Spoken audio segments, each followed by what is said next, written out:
bienvenue et merci à toutes et tous de nous rejoindre pour cette petite heure de webinaire ensemble au sujet donc de la coalition Réemploi en GMS sur les produits droguerie, hygiène et parfumerie. On est très heureux, très excités avec les membres de la coalition, donc Loop et Circulaire, et nos intervenants du jour, Pauline Guillaume de Carrefour et Anne-Sophie Paul-Dauphin de L'Oréal Luxe, de vous présenter ce projet. On va avoir des retours d'expérience donc de la part de Loop, de Carrefour et de L'Oréal Luxe. Carrefour sur leur projet commun avec Loop et L'Oréal Luxe sur leur projet commun avec Circulaire sur le réemploi de contenants de soins en parfumerie, en distribution spécialisée. Et donc, on va se prendre une petite heure ensemble pour déjà vous partager l'ambition et les modalités de notre projet donc de coalition, d'écouter ces témoignages et on vous laissera ensuite un temps de questions-réponses. Mais n'hésitez pas à les poser déjà dans le chat au fur et à mesure du webinaire et Sarah Bonnet, notre directrice communication, pourra répondre à certaines en live et retenir les autres pour le temps de questions-réponses à la fin. Pour les modalités Zoom, vous les connaissez. On vous invite à garder vos micros fermés si possible pendant l'entièreté du webinaire jusqu'aux questions-réponses. Les caméras allumées si vous le pouvez. Et n'hésitez pas à vous renommer dans le chat aussi avec votre prénom, votre nom et votre entreprise. Si tout est clair pour vous, on va pouvoir démarrer. Et je prends le silence pour un oui. Donc on y va. Donc déjà, la raison d'être, le why de cette coalition, vous connaissez certainement ces différents enjeux qui sont sur la slide, mais simplement pour se les rappeler et partir tous du même constat, on part du principe, nous, que le réemploi est véritablement une nécessité pour les marques, d'une part pour répondre tout simplement aux enjeux de conformité réglementaire, avec la loi AGEC et la loi Climat Résilience qui apportent des obligations dont les échéances arrivent très rapidement pour les marques. On a aussi une nécessité d'anticiper l'adaptation des modèles économiques des marques pour rester compétitifs, puisqu'on sait que le coût des matières premières sont corrélés à l'énergie et qu'elles sont constamment en augmentation depuis 30 ans et que la volatilité des prix et au vu des différents enjeux aussi géopolitiques, des tensions que ça peut poser dans les chaînes d'approvisionnement, il y a cette nécessité vraiment de s'adapter et donc de penser aussi des chaînes d'approvisionnement et des boucles plus courtes. Le troisième enjeu qui nous semble important ici, c'est d'anticiper la demande des consommateurs qui croient sur ces enjeux de durabilité et d'en faire vraiment un levier aussi de fidélisation et de communication. Dernier enjeu, évidemment de taille, c'est de réduire l'impact environnemental qui est lié à l'usage unique, puisque les chiffres varient selon les études, mais en tout cas, on a évidemment une réduction des gaz à effet de serre qui est très significative en cas de réemploi d'un emballage. Alors, au fur et à mesure de certains cycles de réutilisation, mais en tout cas, il est certain que c'est significativement moindre en termes d'impact carbone. Maintenant qu'on s'est dit ça, sur le réemploi, évidemment, on a des défis assez importants à relever avant d'y arriver. On a un modèle économique rentable à construire. Il faut créer un nouveau comportement de consommation auprès des clients, des consommateurs. Et il faut aussi atteindre une masse critique de référence pour atteindre des volumes qui permettent de dépasser des seuils à partir desquels les tests sont significatifs et qu'on puisse réellement passer à l'échelle. Donc sur ces, on en a mis trois, évidemment, il y en a plus, et puis on sera preneur d'échanger aussi avec vous là-dessus.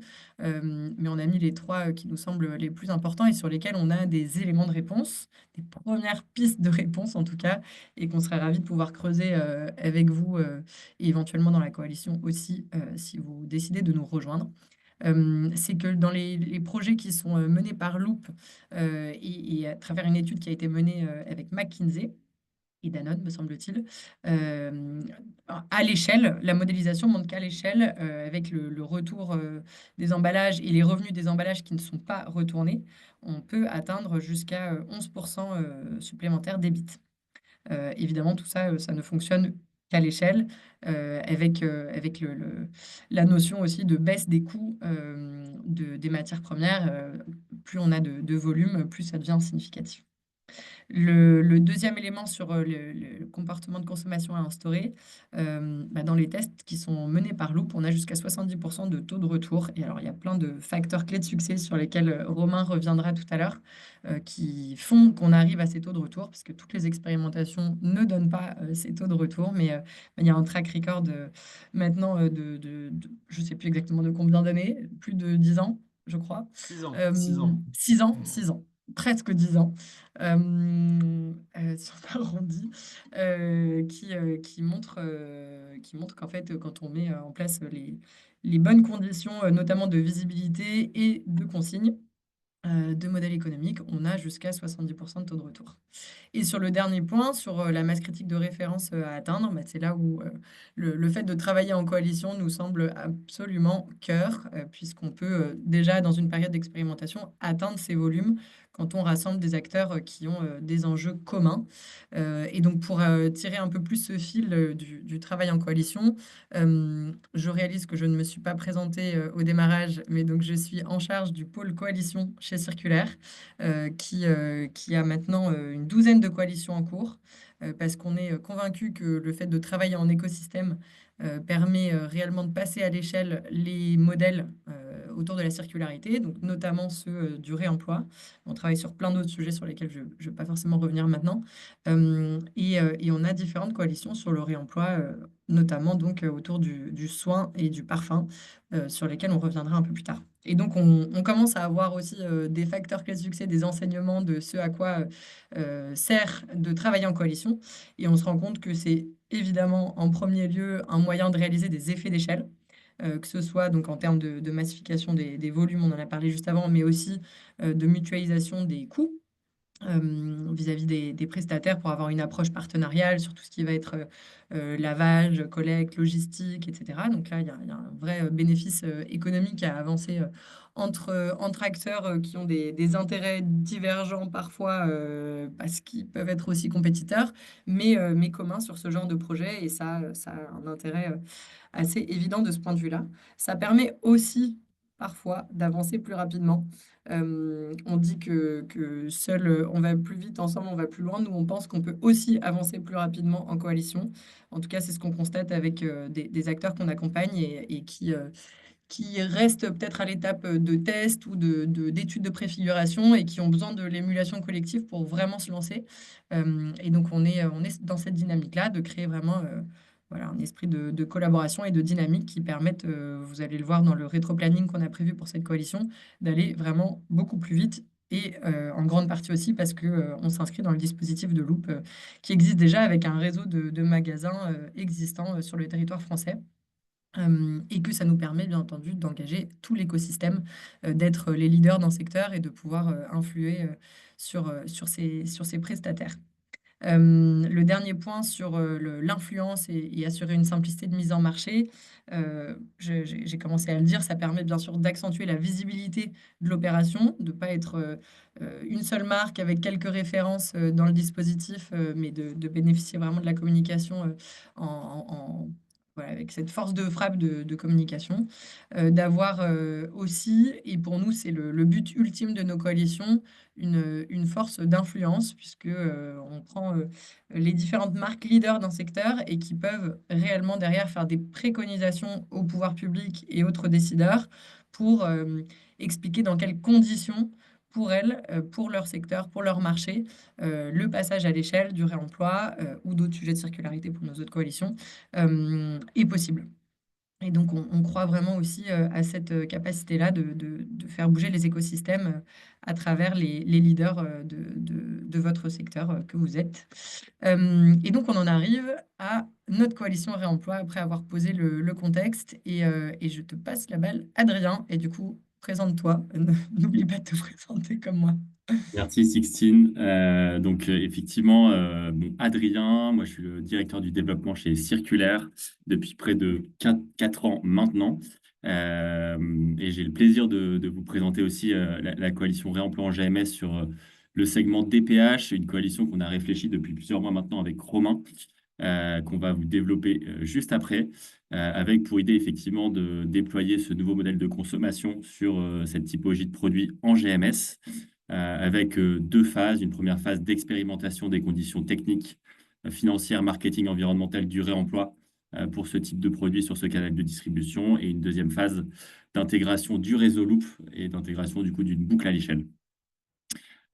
Pour revenir rapidement sur Circulaire et Loop, avant d'arriver dans le vif du sujet, donc Sixtine en a un petit peu parlé pour ceux qui ne nous connaissent pas forcément. Nous, Circulaire, on est experts de la transition vers l'économie circulaire. On accompagne grandes entreprises et territoires depuis près d'une dizaine d'années sur le sujet. Depuis près de 4 ans maintenant, on a vraiment cette conviction que les coalitions vont nous permettre de passer à l'échelle un certain nombre de modèles de circularité, comme celui du réemploi, par exemple, pour des questions que Sixtine mentionnait de massification, de mutualisation. Aujourd'hui, on opère une dizaine de coalitions chez Circulaire. Donc, on a développé depuis plusieurs années cette expertise de créer ces coalitions, d'animer ces coalitions, de faire travailler des acteurs qui ont effectivement parfois des intérêts divergents, mais qu'il faut réussir à faire travailler ensemble sur ces sujets de réemploi notamment.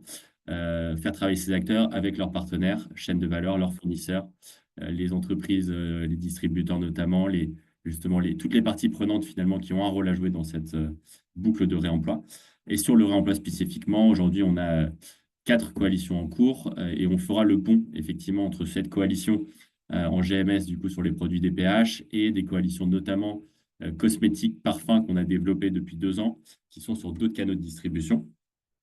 Qui sont sur des canaux à distribution spécialisés, donc chez Sephora, Nocibé notamment, et en pharmacie, avec des marques qui sont aussi, qui ont aussi des enjeux et qui sont aussi distribués en GMS. Donc, ça va être hyper intéressant de faire le pont avec les coalitions qu'on a en cours et les apprentissages qu'on a également à travers ces coalitions.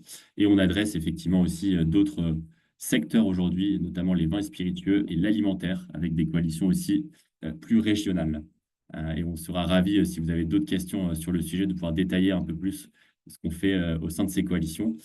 Et effectivement, pour le projet, on s'associe avec Loop, qui est un pionnier et expert opérationnel du réemploi. Et on pense que nos expertises sont parfaitement complémentaires pour mener à bien cette coalition. Et pour présenter un peu davantage Loop, je laisse la parole à Romain. Merci beaucoup Adrien. Donc, enchanté à tous. Donc, je suis Romain Zanabelgarde, je suis directeur général de Loop France. Et donc, on a effectivement choisi de s'associer à Circulaire parce qu'il y a énormément de complémentarité entre nos deux expertises pour partager un petit peu qui on est pour que les personnes qui ont entendu parler de nous ou qui ont une vision peut-être à mettre à jour de ce qu'on fait en termes de services. On est un partenaire qui va opérer des boucles de réemploi. Donc, on travaille depuis 2019 en France avec Carrefour, donc, qui est notre premier partenaire de distribution qui nous a fait confiance à l'époque, qui était un pari un peu fou de relancer ces projets de zéro déchet en grande distribution. Et on a construit énormément de projets de réemploi en France, mais aussi à l'international. Donc on va amener une expertise opérationnelle de terrain et des retours d'expérience à cette coalition, à la fois entre différentes catégories de produits, que ce soit des produits alimentaires, non alimentaires, et c'est tout l'objectif de cette coalition DPH, c'est d'amener la valeur ajoutée du non alimentaire pour avoir une pertinence dans l'assortiment que j'évoquerai juste après, mais aussi de pouvoir comparer comment performent ces catégories-là en France par rapport à d'autres pays. Donc nous, on a pu opérer en Angleterre, aux États-Unis, au Canada, au Japon et en Australie. Et à chaque fois, on a pu confirmer l'intérêt des consommateurs dans ces systèmes de réemploi. Ce qui a manqué, et le challenge numéro un qu'on se propose de relever avec vous, c'est de construire un assortiment qui soit le plus large possible. Et c'est ce qui fait écho quand on déploie ces systèmes de consigne en magasin chez nos partenaires distributeurs, c'est d'avoir un assortiment beaucoup plus large, de pouvoir répondre à plus d'unités de besoin chez les consommateurs, de solutions zéro déchet comme le réemploi. Et donc, à travers les différents projets qu'on mène, il y a une vraie accélération de ces sujets, je dirais, depuis 2 ans. Quand on regarde un peu l'historique qu'on peut avoir, on va dire que c'est du temps long sur ces sujets parce que c'est une transformation profonde des systèmes industriels et de fonctionnement commercial qu'on voit accélérer. Et aujourd'hui, on est dans un timing très positif pour à la fois bénéficier d'un parc de magasins très important et grandissant. Donc, on parle de 300 magasins aujourd'hui qui ouvrent les portes pour pouvoir commercialiser des produits consignés. Et on vise 800 magasins d'ici la fin de l'année qui seront équipés de ces systèmes de consigne à travers nos différents partenaires de distribution.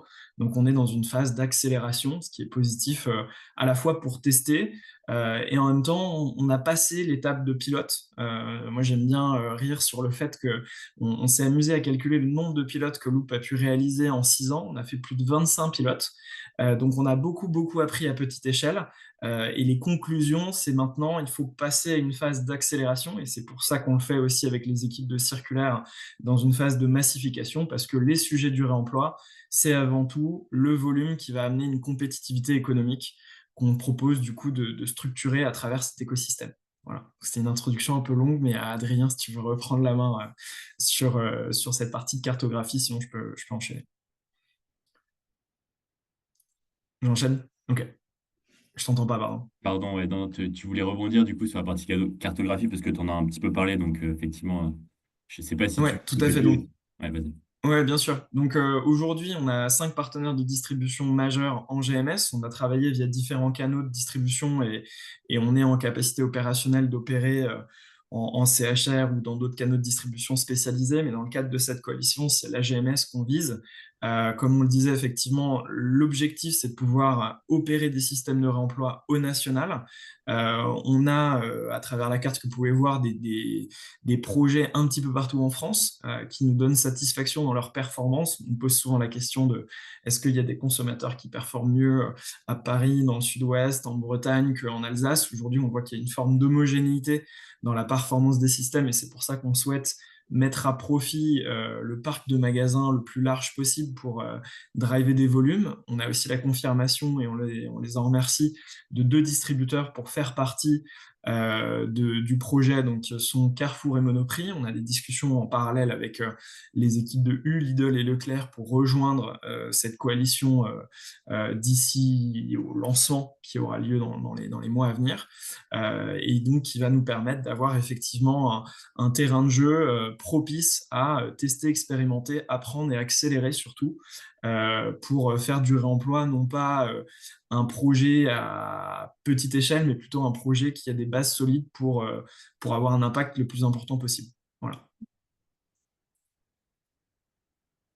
On va pouvoir rentrer maintenant, merci Romain, dans le vif du sujet. N'hésitez pas effectivement, encore une fois, à poser toutes les questions qui vous viennent à l'esprit. C'est le moment de pouvoir échanger là-dessus. On essaiera d'y répondre. Avant de détailler la méthodo, on voulait revenir sur les partis pris de cette coalition circulaire Loop pour faciliter le réemploi de ces produits en GMS. En fait, on a échangé depuis plusieurs semaines avec les acteurs du DPH. C'est un segment qui est moins mature aujourd'hui que les acteurs de l'agroalimentaire. C'est pour ça qu'ils sont moins présents aujourd'hui. Il y a moins de produits dans l'assortiment Loop notamment. Donc, il y a moins de produits DPH, droguerie, parfumerie, hygiène dans les assortiments existants. Mais il y a une volonté de ces acteurs d'avancer sur le sujet et ils veulent le faire ensemble. Ils nous disent qu'effectivement, ils n'ont pas forcément envie d'y aller tout seuls. Ils veulent y aller justement avec leurs pairs. Ils veulent tester ces boucles de réemploi pour massifier les volumes, standardiser les pratiques et construire un modèle économique robuste. Donc, ensemble, nous, nos partis pris, pour que ça marche, on en a 3. On a du coup cette approche vraiment mutualisée que permet la coalition, afin de mutualiser les coûts et de faire en sorte que, in fine, à l'échelle et assez rapidement, un pack réemployable soit à minima ISO coût, voire plus avantageux d'un point de vue économique qu'un pack neuf. L'idée de la coalition, c'est d'avoir vraiment une approche facilitée pour les marques. On va vous détailler juste après la méthodologie, mais notamment en fonction du niveau de maturité des marques, on va avoir une approche qui correspond à leurs besoins, à leurs attentes, avec 2 phases distinctes qui permettront de bien préparer son aptitude et son éligibilité finalement pour entrer dans ces boucles de réemploi et ensuite de déployer efficacement dans un réseau existant. Et donc, le troisième parti pris, c'est pas de réinventer la roue, mais bien de déployer ces boucles de réemploi sur ces produits dans un terrain de jeu qui est existant, qui est le réseau Loop. Donc, un déploiement terrain pragmatique et efficace sur un réseau existant. Donc, pour vous partager effectivement donc l'approche de cette coalition, on pourra rentrer un petit peu plus dans le détail juste après, mais ce qu'il faut retenir, c'est que ça va être une approche en 2 temps. On va avoir une première phase qui va durer environ 4 mois d'incubation, où on va onboarder toutes les marques participantes et on va les faire travailler sur 5 thématiques qui sont importantes pour une marque qui veut se lancer dans le réemploi. Il y a toujours ces 5 thématiques qui reviennent. Il y a une thématique autour de l'offre. Donc, quelle est la bonne offre? Quels sont les bons produits qui sont les plus pertinents pour rentrer dans cette boucle de réemploi? Donc là, on va aider les marques à réfléchir à ces produits qui vont ensuite rentrer dans le dispositif en fonction de plusieurs critères, comme les volumes et aussi un critère de lisibilité auprès du consommateur. Il y a aussi une thématique sur le business model qui va être une thématique clé de cette phase d'incubation, avec pour idée de bien outiller les marques pour qu'elles comprennent quel est le business model derrière cette boucle de réemploi, quel est le type d'incitation qu'on va mettre en place, comment fonctionne le montant de consigne, quel montant justement on va pouvoir aussi mettre en place sur ces produits en fonction des catégories de produits pour inciter le consommateur à ramener son produit en magasin. Donc, il y a toute une dimension business model qui est clé aujourd'hui qu'on va aborder dans cette phase d'incubation. Et ensuite, il y a 2 dimensions sur la communication pour favoriser le geste d'achat. Donc, il y a des thématiques de promotion, de communication en point de vente pour favoriser l'achat de produits réemployables. Quelles sont les conséquences pour les marques, pour les distributeurs, comment on va mettre ça en place et comment on va faire passer le bon message auprès du consommateur. Et puis en aval, comment on va faire en sorte que le consommateur ramène son packaging vide en point de vente. Donc comment on va favoriser ce geste retour avec des questions aussi d'interopérabilité. Donc si un consommateur achète un produit chez Carrefour, comment il peut le ramener chez Monoprix. Donc il y a toutes ces dimensions-là dans cette partie expérience client qui vont être abordées. Et enfin, quand on aura fait ces 4 ateliers, on sera clair sur son offre, sur le business model, comment on communique auprès du consommateur, comment on favorise le geste retour. On aura fait aussi en parallèle des tests de durabilité et de lavabilité sur les références qu'on aura identifiées et celles qu'on voudra faire entrer dans ces boucles de réemploi. On saura dire que ces références sont aptes et éligibles à rentrer dans ces boucles de réemploi. On aura toute une dimension aussi sur l'engagement interne pour convaincre en interne qu'il faut déployer à plus grande échelle et qu'il faut rentrer dans ces boucles de réemploi. Donc, comment j'engage mon COMEX, comment j'engage les différents métiers qui sont concernés par ce projet pour ensuite déployer très concrètement et intégrer très concrètement mes références dans les boucles de réemploi. Et en parallèle de cette phase d'incubation, on va faire toute une partie de modélisation, bien sûr, économique et environnementale pour nous assurer que le produit répond aux attentes et aux exigences des marques d'un point de vue économique et d'un point de vue environnemental. Et ensuite, on rentre dans cette phase d'accélération que, Romain, je te propose de présenter. Merci Adrien. Donc effectivement, la phase d'accélération, c'est la partie concrète, c'est la partie où on va rentrer véritablement dans l'action et dans l'opérationnalisation de ces systèmes. Donc plus concrètement, euh, je vais faire une envolée lyrique, mais la beauté des systèmes de réemploi, c'est réellement de ressembler au fonctionnement opérationnel de l'usage unique.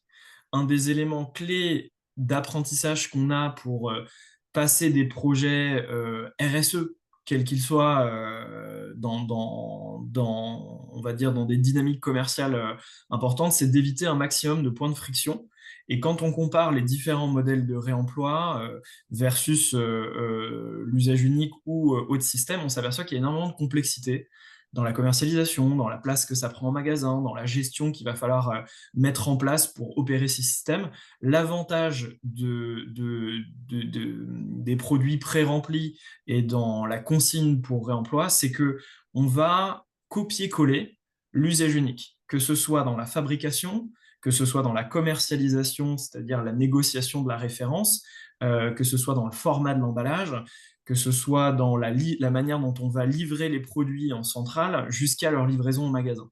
Donc, on a la capacité de comparer les performances en termes de amont à l'usage unique, et ce qui permet de lever un certain nombre d'irritants majeurs quand on veut développer ce genre de système qui ont une transformation profonde, ce qui est positif. Donc toute cette phase d'accélération, on va préparer l'amont, c'est-à-dire la commercialisation de la référence auprès des distributeurs partenaires de l'initiative. Donc toute la partie de négociation va se faire de manière complètement identique aux références que vous commercialisez habituellement auprès de ces acteurs-là. La différence, c'est qu'il y aura une référence additionnelle consignée qui sera commercialisée avec un montant de consigne. C'est-à-dire que les marques vont commercialiser un produit avec un montant qui sera défini par les marques, qui aura forcément... et ce sujet du montant de consigne va faire partie de la phase d'incubation et de sa définition, qui est une piste importante dans les clés du modèle économique. Et oui, bien sûr, on pourra partager un exemple concret de business model. Juste après, je vous le décrirai, on va dire, dans les grandes lignes, et ensuite on pourra rentrer dans le détail dans un call individuel. Et ensuite, une fois que la référence elle est commercialisée, elle va être vendue, consignée au client. C'est-à-dire que le client va acheter un produit consigné, et la différence par rapport à l'achat d'un emballage à usage unique, c'est qu'il va payer le contenu, qui sera en fait représenté sur l'étiquette de prix produit. Donc vous n'aurez pas dans le prix au kilo ou le prix au litre le montant de consigne, vous aurez ce que le consommateur va acheter et consommer à la maison. Et par contre, vous aurez un contour étiquette et de la PLV qui va expliquer et faire la pédagogie nécessaire du montant de consigne associé à chaque EN produit. Et donc, quand le produit va être acheté par le client, il va être payé. Donc, le contenu et la consigne va être payé distinctement sur le ticket de caisse. Donc, on verra les deux lignes s'afficher. Et c'est ce même montant qui sera remboursé au client au retour de l'emballage. Et donc, dans le cadre de la mise en place de cette phase d'accélération, Loop va accompagner à la fois la partie commercialisation, mise en place du concept, construction à la fois d'un concept merchandising impactant, clair et pédagogique pour des clients qui veulent se lancer dans la démarche. Donc ça, c'est toute la partie amont. Donc nous, on fait un travail du quotidien à travers la formation des équipes magasins, la sensibilisation à ces sujets, s'assurer que les références sont correctement mises en magasin. C'est des petits détails opérationnels, mais qui accumulés font le succès ou l'échec d'un projet. Donc ça, c'est la brique qui fait partie de notre métier de tous les jours. Et ensuite, point très important, qu'est-ce qui se passe une fois que l'emballage revient? Loop va coordonner. Et donc là, on va pas avoir un rôle d'accompagnant, on va avoir un rôle d'opérateur concret. On va réaliser la collecte des emballages dans les différents points de collecte.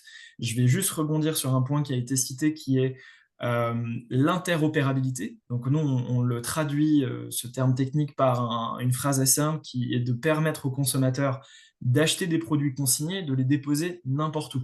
C'est-à-dire qu'aujourd'hui, vous pouvez acheter un produit de marque distributeur Carrefour et le rendre chez Monoprix. Vous pouvez acheter un produit que commercialisé chez Monoprix et le rendre chez Système U, qui fait pas encore partie qui fait partie de notre écosystème, mais pas encore de cette coalition. Mais voilà, le principe est de donner la possibilité aux consommateurs de déposer tous ces contenants au plus proche, au plus pratique de là où ils souhaitent le faire. Voilà. Et donc le principe pour nous, c'est de coordonner ces collectes, d'identifier chacun des emballages. Donc nous, on va assurer la traçabilité des contenants à l'EN ou au QR code selon le niveau de traçabilité par contenant, et on va venir trier par format d'emballage ou par EN, selon le niveau de précision qu'il va falloir avoir.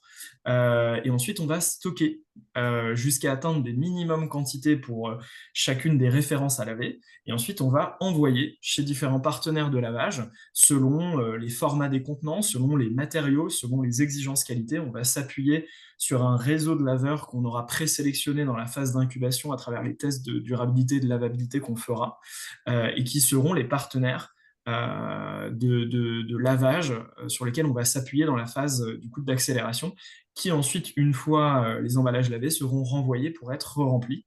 Et donc, pour vous donner un Romain, je suis désolée, indicateur... Ouais, je me permets de t'interrompre ouais, pour te redonner la parole juste après, maintenant que tu as fait à peu près ouais, le tour de la boucle, parce qu'on a une intervenante qui doit nous quitter un ok, peu plus tôt, et comme ça, on lui pas de laisse souci. la parole maintenant. Désolée, et merci beaucoup. Anne-Sophie, si tu es toujours là. Oui, merci beaucoup, c'est trop sympa. Parfait. Merci. Merci Vraiment beaucoup. merci. Bah, merci à toi d'être présente, et donc on te laisse te présenter et faire le retour d'expérience sur la coalition RICOSM. Super, génial. Merci beaucoup de m'avoir invité à ce webinaire. Moi, je suis Anne-Sophie Paul-Dauphin et je suis en charge du programme L'Oréal pour le futur et donc de toute la practice développement durable pour la filiale France de la division L'Oréal Luxe. Et dans ce cadre, j'ai eu le grand bonheur de rejoindre la coalition circulaire qu'on a appelée la boucle beauté pour travailler sur la partie consignation des produits de skincare chez Sephora et Nocibé. Si tu peux passer les slides, super. Donc, en gros, la coalition, elle s'est lancée fin 2023, donc en octobre pour la pharmacie et en novembre pour la verticale luxe. Donc, il y a plusieurs verticales, comme vous le voyez. Une boucle pharmacie intégrée qui s'est lancée entre septembre et octobre de l'année 2024 et une boucle dans laquelle je suis, donc luxe, dans laquelle on a intégré Lancôme pour L'Oréal Luxe, Chanel, Sephora Collection, Clarins et Clinique dans le groupe Estée Lauder dans deux enseignes partenaires, donc Sephora et Nocibé. Et nous avons lancé le pilote début janvier 2025, juste après les soldes. Et nous sommes super contents jusqu'à présent. Si tu passes la slide après. Donc, comme je disais, les démarrages se sont faits un petit peu différemment et ça a été assez réfléchi pour le luxe d'être décalé par rapport aux autres. Donc, la pharmacie s'est lancée mi-octobre dans 4 points de vente en France. Les intégrés, donc Yves Rocher et Aromazone, se sont lancés entre mi-septembre et mi-octobre dans 2 à 3 points de vente par enseigne. Et nous, au luxe, ça faisait pas vraiment sens qu'on se lance en octobre parce que c'était une grosse période de Black Friday, de Noël. Et donc, le pilote aurait été un peu complètement noyé parmi la masse de toutes les offres en point de vente. Donc, on a décidé très consciemment de le lancer mi-janvier dans un nombre de points de vente relativement plus fort que sur les autres verticales, puisque sur la slide d'après, on voit tous les points de vente qui existent. Donc, Nocibé avait fait le choix de la région Nord, tout simplement parce que le siège de Nocibé se trouve aussi dans le Nord, nous avait plus de sens pour les équipes d'être plus proches. Donc, on a 20 points de vente Nocibé, on a 14 points de vente Sephora Paris-Est. Donc, vous voyez que la boucle luxe a pris vraiment le pari de tester à grande échelle, si on peut le dire comme ça. La pharmacie dans 3 points de vente, Yves Rocher et Aromazone dans chacun 1 ou 2 points de vente respectifs. Sur la slide suivante, le retour d'expérience. Alors là, la slide fait un petit peu peur comme ça, mais déjà de prime abord, nous, quand on en parle côté L'Oréal, c'est un gros succès parce que on savait qu'on pourrait jamais faire ce genre de pilote tout seul. On savait que c'était vraiment quelque chose qu'on voulait tester pour voir si oui ou non ça peut fonctionner. Et on est déjà, de manière générale, extrêmement heureux de voir qu'on a réussi à se mettre d'accord en grand, avec des grands guillemets, puisqu'on n'est pas du tout sur des sujets de droit de la concurrence, etc. Mais on s'est mis d'accord pour arriver à faire ce projet et à faire en sorte qu'il voit le jour, et notamment sur des marques de luxe qui ont des soucis d'image si complexes, on a réussi à faire atterrir ce pilote. Donc, on a réussi à collaborer entre concurrents, on a réussi à s'écouter, et ça, c'est un vrai succès. On a eu des très bons engagements, et ça, je pense que c'est très important. Chaque concurrent, chaque partenaire était très engagé, à la fois côté circulaire, côté concurrent, enfin côté marque et côté enseigne. Et ça demande du temps, et ça a été vraiment très bénéfique à la coalition. On a aussi réussi, alors même qu'on est sur des marques, encore une fois, plutôt complexes d'un point de vue image, à être souple et à co-construire ensemble, à être agile, à revoir le planning quand c'était nécessaire et à pas être euh, braqué sur des principes. Et ça aussi, ça a été en grande partie possible grâce à une très bonne relation avec Citeo. Et là, je tiens à remercier Circulaire qui nous a permis d'avoir cette bonne relation avec Citeo. Donc, un grand merci. Donc, concrètement, on a réussi à le mettre en place dans 2 régions. En 1 an, c'était pas gagné d'avance. Pour votre information, nous, quand on négocie des slot trades avec des enseignes, ça se fait 1 an, 6 à 1 an en avance. Donc, vous voyez quel point on a réussi à faire quelque chose qui n'était pas forcément simple à la base. Euh, et on s'est vraiment donné les moyens de se dire à la fin du pilote qu'on pourra se créer des vraies convictions sur ce projet et vraiment se dire si oui ou non ça peut marcher. Et un gros succès opérationnel aussi, et non des moindres, c'est l'alignement sur l'identité commune sur 5 marques, comme vous l'avez pu voir, qui sont quand même diamétralement opposées en termes d'identité de marque. Et ça, c'était une belle gageure. Sur les difficultés, bon, c'est assez normal, mais ce qui est très important avant de se lancer dans ce genre de coalition, c'est de bien identifier en amont les interlocuteurs dont vous aurez besoin, à la fois en interne et en externe, mais surtout en interne. Nous, chez L'Oréal, on est parti avec Vichy et Lancôme, donc dans les 2 verticales. Et en fait, on n'avait pas du tout, de prime abord, envisagé toutes les expertises qu'on allait devoir euh, trouver en interne. Donc ça, c'est vraiment très important de le mapper en amont et de bien s'aligner.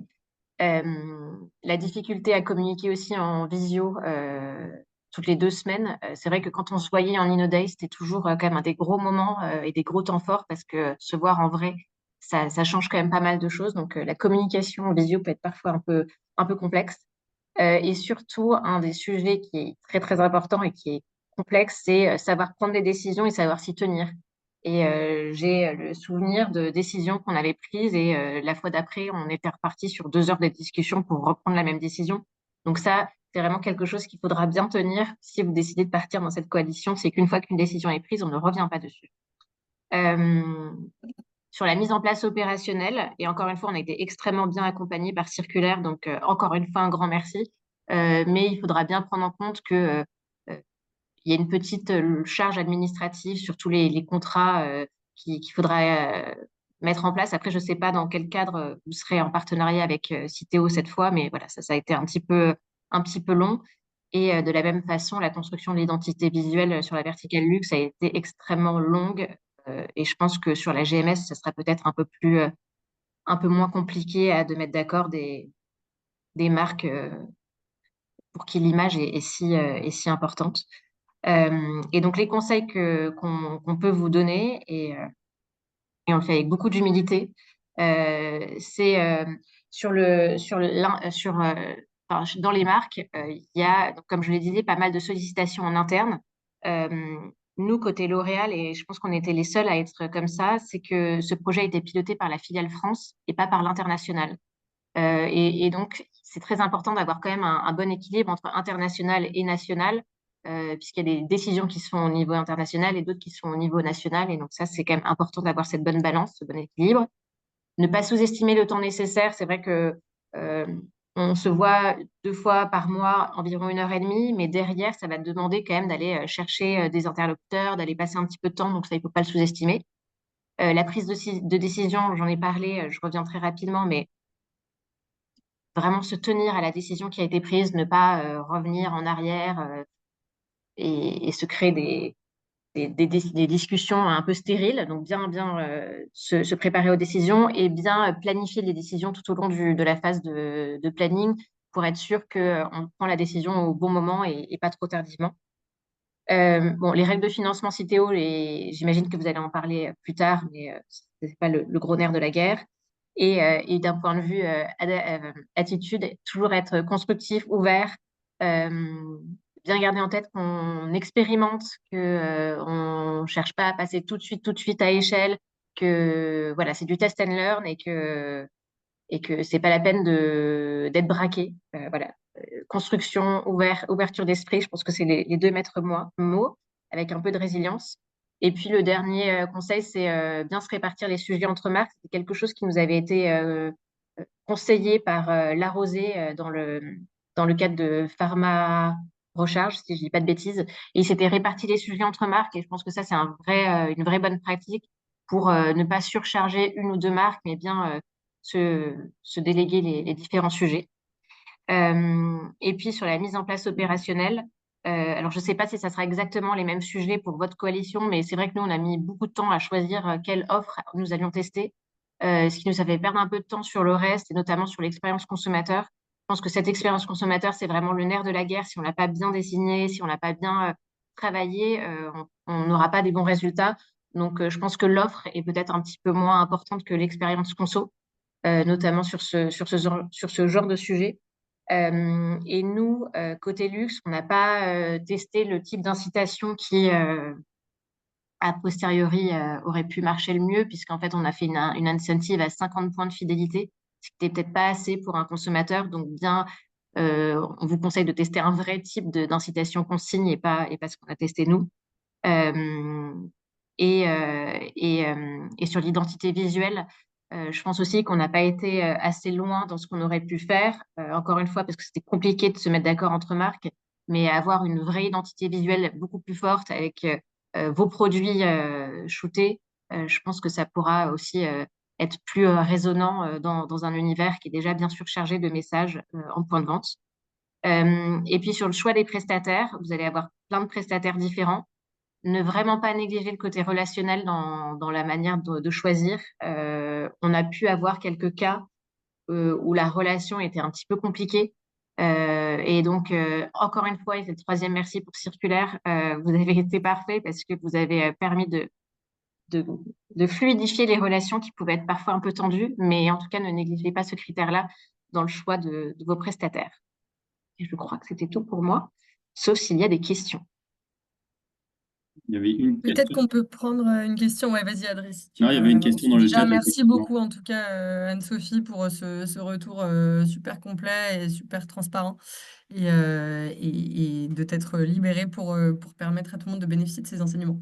Merci beaucoup. Et question, Adrien, du coup? Ouais, question. Merci Anne-Sophie. S'il y a d'autres questions, effectivement, on sait que tu dois nous laisser là assez rapidement. Au pire, on pourra te les transférer et puis on Oui. fera le lien aussi avec Et j'ai les... encore 5 minutes, ne vous inquiétez pas, ça va Ah, aller. on a une question directement pour toi sur les produits qui ont été testés. Combien de produits ont Oui, été testés par L'Oréal? alors donc on a testé sur une verticale pharma avec Vichy. On est en cours de... Alors en gros, il faut différencier les produits qu'on a testés dans la phase de lavage, où là on a testé 3 produits chez Vichy et une dizaine de produits chez Lancôme, des produits qu'on a mis dans l'offre du pilote. Et donc je crois qu'il y en a 10 chez Vichy et il y en a 16 chez Lancôme.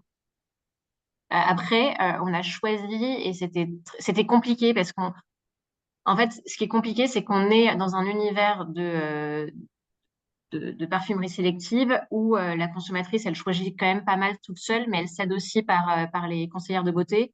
Et comme on était sur 5 marques, on pouvait pas dire, bon, bah, Lancôme, vous testez telle et telle gamme, Clarins, vous testez ça et ça. Donc, en fait, il fallait des espèces de critères communs. Donc, on a testé, en fait, pour Lancôme, les pots en verre. Et donc, c'était ça, pour une conseillère de beauté, c'était plus simple pour elle de se dire, OK, c'est tous les pots en verre Lancôme qu'on teste. Et donc, c'est pour ça qu'on a tout mis dans l'offre. Après, concrètement, on ne va pas tout laver.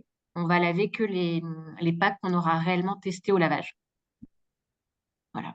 Merci Anne-Sophie. Je vous propose aussi d'avancer parce que je vois qu'il reste 15 minutes. On a un petit Rex de Loop et de Carrefour qu'on va essayer de faire 5 minutes chacun. Et puis comme ça, on pourra terminer par des questions-réponses et la fin de la présentation. Et peut-être pour répondre très rapidement à la question sur les équipes, les fonctions qui ont été impliquées, ça dépend aussi ce qu'on disait au début, des différents ateliers qu'on va faire. Donc, il y aura un atelier sur l'offre, business model, promotion, communication, expérience client, engagement interne. Et donc, dans le cadre de ces ateliers et de ces séquences, on va pouvoir aussi engager des équipes marketing, des équipes PAC, des équipes conformité, communication, commerce, R&D. On vous donnera un petit peu plus de détails. C'est des équipes qui seront beaucoup moins sollicitées que la personne qui va suivre le projet, mais qui vont être impliquées tout au long du projet. Merci beaucoup Anne-Sophie. À très vite. Merci encore, Anne-Sophie. Et on peut enchaîner Merci, avec au revoir. Carrefour. Est-ce que Pauline, tu es connectée? Ben, je crois que c'est mon tour. Vous m'entendez bien? Oui, c'est parfait. Très bien. Tu Super. as le micro. Eh ben, bonjour à tous. Pauline Guillaume, donc moi je fais partie de la direction RSE de Carrefour et je m'occupe en particulier de la stratégie de réemploi. Donc on est au cœur du sujet et le message finalement a déjà été un peu porté par mes camarades de Circulaire ou de Loop, mais en effet, pour vendre des produits, eh ben, on a besoin d'un distributeur, mais on a surtout besoin de vos produits. Et c'est vraiment ça le défi, nous en tant que distributeurs, c'est d'arriver à faire en sorte que l'assortiment soit le plus complet possible pour qu'un client puisse se dire je peux autant acheter un produit liquide, une eau, un soda, que ma crème ou d'autres produits, ou même en épicerie, au sein du même endroit. Et pour autant, je peux rendre le contenu Carrefour en tant que distributeur, c'est d'arriver à faire en sorte d'étoffer cet assortiment Aujourd'hui, hein, concernant le DPH, et ben, pour tout vous dire, il n'y avait pas grand-chose. Donc, mon message aujourd'hui, c'est surtout de vous dire qu'on a besoin de vous, qu'on est là pour vous permettre d'avoir un terrain de jeu, qu'on a déjà construit, avec Loop depuis plusieurs années, que celui-ci fonctionne et donc il est prêt à être, utilisé pour vos marques, pour vos produits et que, c'est comme ça qu'on fera en sorte en tout cas que la consigne émerge et que ça devienne un geste habituel pour nos clients. Alors sur la légère slide que j'ai faite, parce que je n'aime pas trop faire des slides, finalement, ce que je voulais vous expliquer, c'était un peu les 3 gros défis, justement, qui nous attendaient, nous, en tant que distributeurs, pour faire en sorte que la consigne émerge. Le premier, je viens de vous le dire, c'est évidemment d'élargir l'assortiment. Donc ne pas seulement se restreindre aux liquides qui aujourd'hui, hein, sont les principaux produits qu'on vend chez nous, chez Carrefour. On essaie de booster davantage sur l'épicerie et donc là, le DPH, ça serait formidable. Le deuxième point très important, c'est d'arriver à fluidifier le parcours consommateur. Nous, aujourd'hui, hein, on a presque 225 magasins avec Loop, majoritairement de la proximité, mais de plus en plus d'hypermarchés et de supermarchés. Et là, on essaie de déployer notamment des machines pour faire en sorte, donc là aussi, c'est comment est-ce qu'on se met en marche collectivement pour faire en sorte que le processus émerge à la fois au sein du magasin, mais surtout que le client comprenne bien le parcours de retour de l'emballage. Et puis le troisième point, évidemment, c'est de faire en sorte que les produits consignés soient plus accessibles que l'usage unique.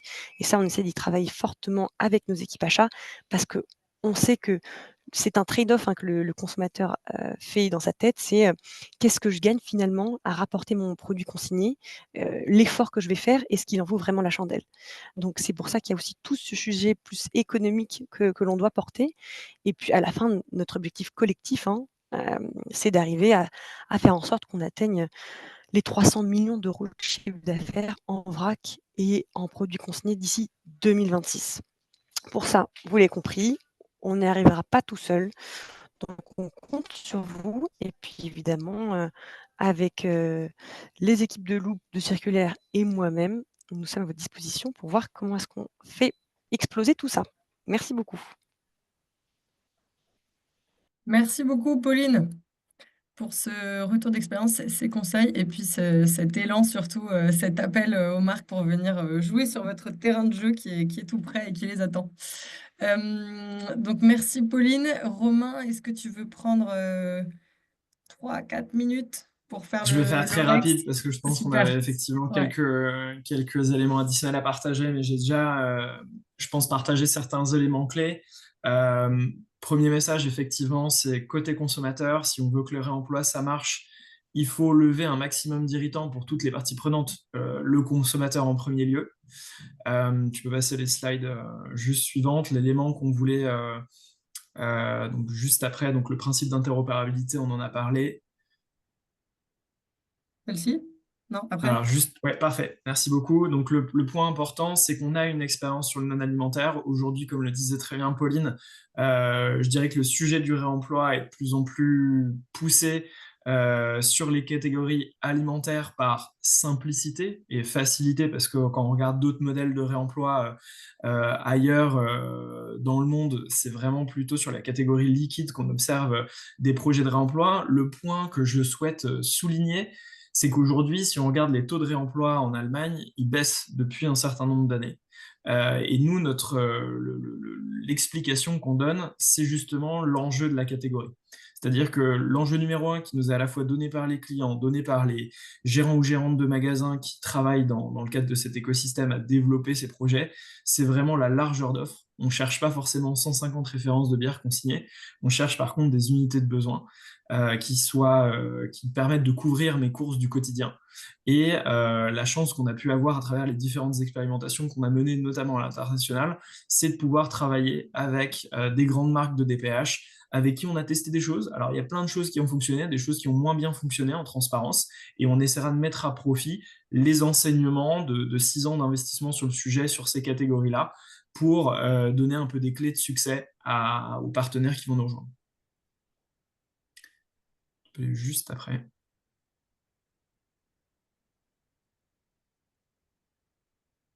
Merci beaucoup. Et donc, j'ai vu qu'il y avait effectivement certaines questions associées à l'aspect environnemental que je vais traiter juste maintenant. Oui, on a réalisé des analyses de cycle de vie, pas seulement sur le verre, aussi sur les plastiques et aussi sur différents alliages. On arrive sur tous les matériaux, même comparé plastique usage unique, plastique réemployable, à trouver un impact environnemental moindre. Alors effectivement, il faut rentrer dans les éléments scientifiques et techniques pour qu'on puisse traiter cette question parce que c'est pas noir ou blanc, il y a des zones de gris comme partout. Mais ce qui est intéressant, c'est de montrer qu'effectivement, même sur des plastiques, on arrive à avoir une pertinence qui est corrélée à la fois à quel est le poids de l'emballage actuel et quelle est la solution réemploi qu'on va mettre à disposition. Et un des apprentissages clés, je pense on a traversé pas mal d'étapes pour en arriver là. Au démarrage, le concept Loop croyait beaucoup à la premiumisation de l'emballage pour faire du réemploi. On a beaucoup évolué et maintenant notre message, c'est de dire si on veut que le réemploi fonctionne, il soit au plus proche en termes de design, de remplissage, de gestion que l'usage unique, ce qui fait écho à ce que j'évoquais au début de l'échange. Donc on va se rapprocher des formats d'emballage existants pour à la fois avoir une pertinence économique et environnementale. Donc ça, c'est des éléments techniques qu'on peut partager et qui sont aussi confirmés par d'autres sources externes. Tout à fait, elles sont partageables et on pourra vous les partager. L'autre élément important, donc les taux de retour, on les a évoqués. Ce que j'aime bien évoquer aussi, c'est la fidélisation consommateur. On a réussi à travailler avec nos partenaires distributeurs pour croiser à la fois les données de vente et les données de retour. Et ce qu'on observe, c'est que dans les magasins dans lesquels on déploie des systèmes de consignes, on s'aperçoit qu'il y a les 2 tiers de consommateurs. Il y a un tiers qui ne change pas ses habitudes de consommation, qui va acheter des produits qui soient consignés ou pas de la même manière, à la même fréquence. Et il y en a les 2 tiers, on voit une accélération du retour, c'est-à-dire de la personne qui va revenir faire des courses et racheter des produits et retourner des produits. Donc on s'aperçoit que pour à la fois les marques et les magasins qui jouent le jeu en premier, il y a vrai intérêt de fidélisation aux produits et à l'enseigne. C'est pas un message qu'on tiendra quand tous les magasins auront des systèmes de consigne, mais dans cette phase d'adoption et d'accélération de ces systèmes, c'est un point qui est très important. Voilà, et donc je vois qu'il y a une autre question que je vais essayer de traiter. C'est difficile de projeter un nombre d'usages parce que ça dépend énormément du cycle de vie de l'emballage et du timing dans lequel il va être consommé et rapporté. Par contre, les tests sont réalisés pour simuler un minimum de 10 cycles de réemploi. En dessous de ce nombre-là, on considère que l'emballage peut difficilement être qualifié de réemployable. Par contre, c'est un nombre plancher. On peut aller à bien au-delà de ce nombre de cycles pour certains emballages, évidemment. Voilà.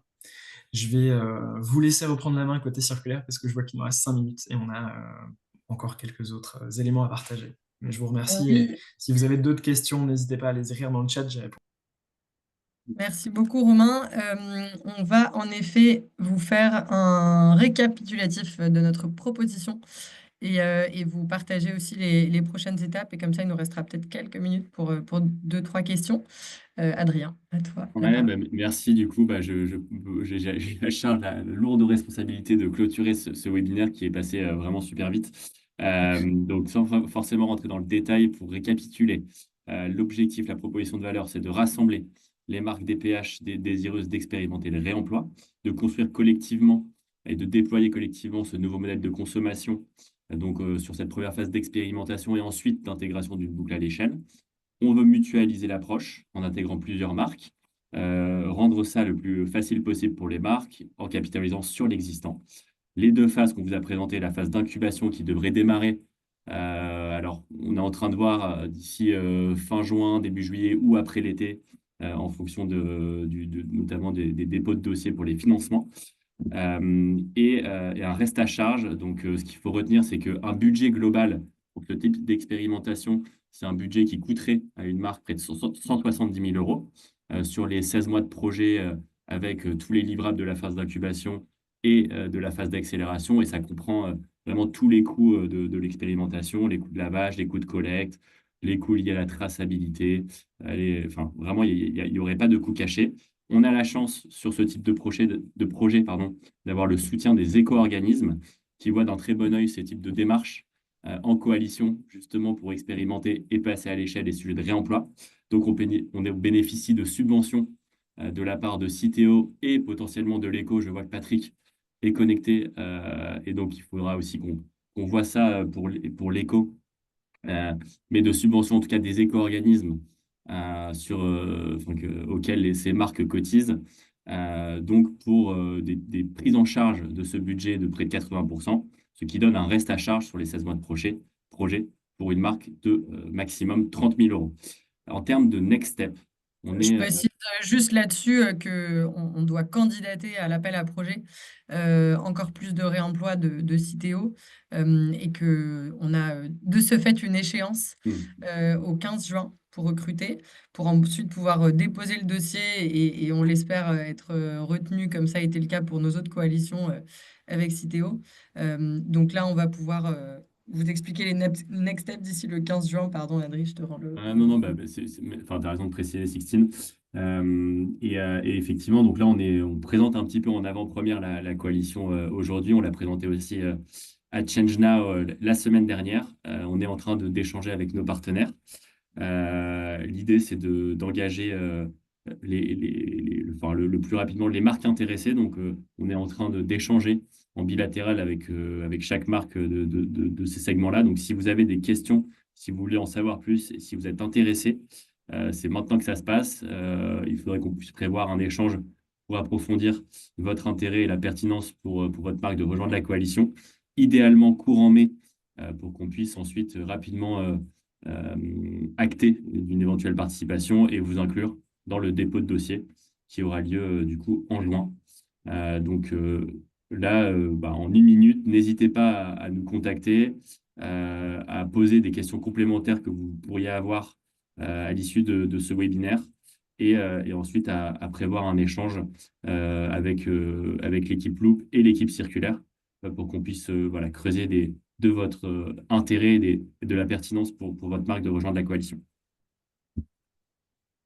Et peut-être en 1 minute, s'il y a une dernière question, vous pouvez la poser avant de vous libérer.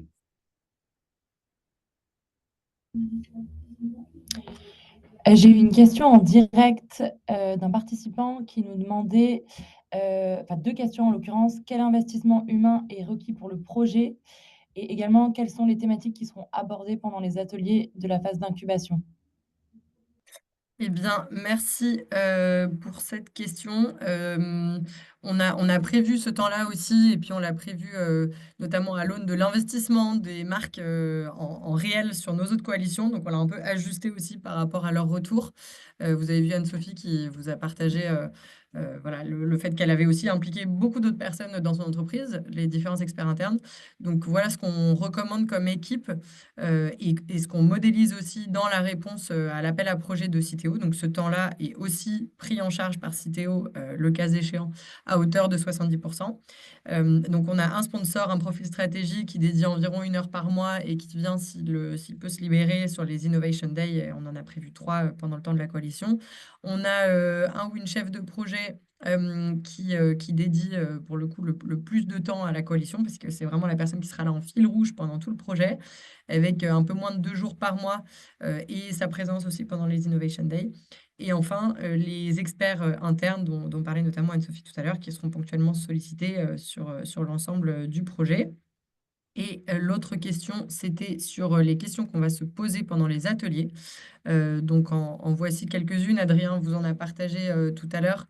Donc sur l'offre, quels produits vont être soumis au dispositif, sur le business model, quel type d'incitation, quel montant d'incitation, donc probablement la consigne, enfin très certainement la consigne, quels impacts sur l'opérationnel et sur l'expérience consommateur de ce business model. On va se poser des questions donc aussi sur le parcours en magasin avec la promotion et la communication. Comment est-ce qu'on favorise le geste d'achat? Quelle exposition de l'offre en point de vente? Quelles contraintes pour les distributeurs?